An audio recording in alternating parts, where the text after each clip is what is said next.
Well, it's Friday, and we have Andrew work again. Hey, Vincent. Well, thank you. Good morning. Yes, and it's a long weekend.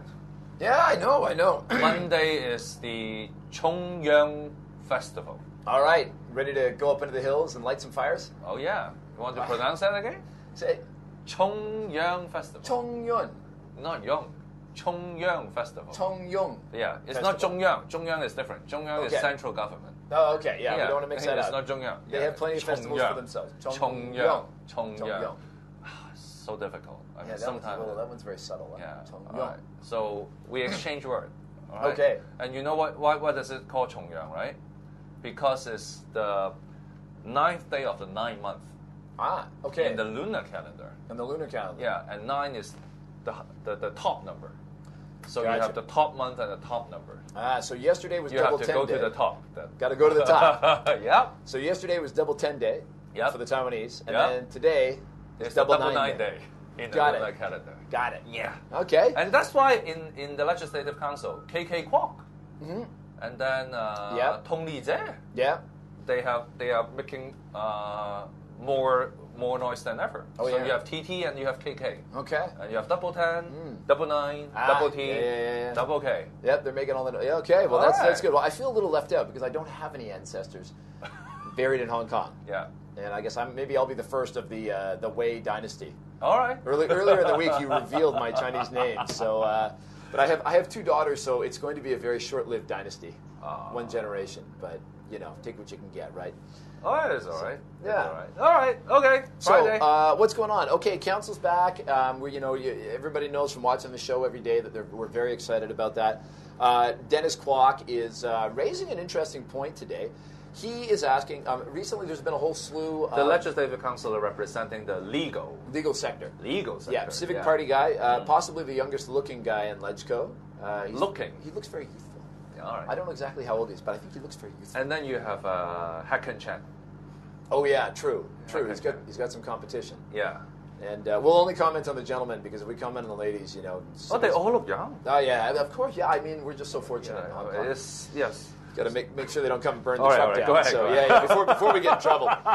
Okay, so what is the youthful-looking Dennis Kwok up to? Yep. He's coming to the Hong Kong government, and this there's a little flavor of Snowden in this one.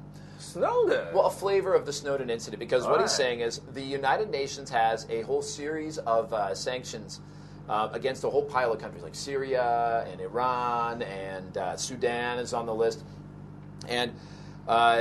There's a question about what happens when somebody has a query about whether or not Hong Kong is complying with these United Nations requirements. And when they come to Hong Kong and say, hey, we're looking into somebody who might be in breach of these sanctions under the UN regulations, we want information. And they're asking the Hong Kong government for it. And this is kind of a funny one because it comes sometimes through the United Nations, which is not part of any of our bilateral agreements because it's not a country. So Dennis Kwok kind of raised a question and says, well, what happens with those requests? Right? Because if it's a bilateral, then usually we have some kind of an agreement that legislators and the judiciary can go to and have a look at. And the answer he's going to get is basically that it has to be cleared by Beijing. Right? This one comes back to Beijing. And so they're going to be looking at today and LegCo at what the implications are for each of these particular countries. Right? So if you're... and I think It's much more difficult, right? Because I think the UN works on a nation basis. Yeah. Whereas the WHO and the WTO, they work on a member basis. Yeah. So Hong Kong can directly participate in WTO and WHO. But for UN reporting, that's much more complicated. And this one's particularly sensitive. Yes. Right, and it's interesting, especially like I said, with what happened with Snowden, and now everybody's hypersensitive to giving away information to foreign governments. Now we've got the whole transferring information to the Italian courts. And which panel is it? This is going to be that's a very good section. Legal. Yeah. So the legal committee is going to be. But I mean, this. But the UN relationship is not handled by the Secretary for Justice. Right. It's handled by a different bureau. Yeah, I think is it security? It could be security. Okay. But it also could be. It used to be CMAB, China and Mainland Affairs Bureau. Because you have to clear with Beijing now. Yeah. And it used to be Home Affairs Bureau as well. So some files may be in Home Affairs Bureau. There's a lot at play here, and it's interesting. Good play. Especially with a place like Iran, where China has fairly good relations with Iran and does a fair amount of business from it. They're one of the biggest buyers of Iranian oil.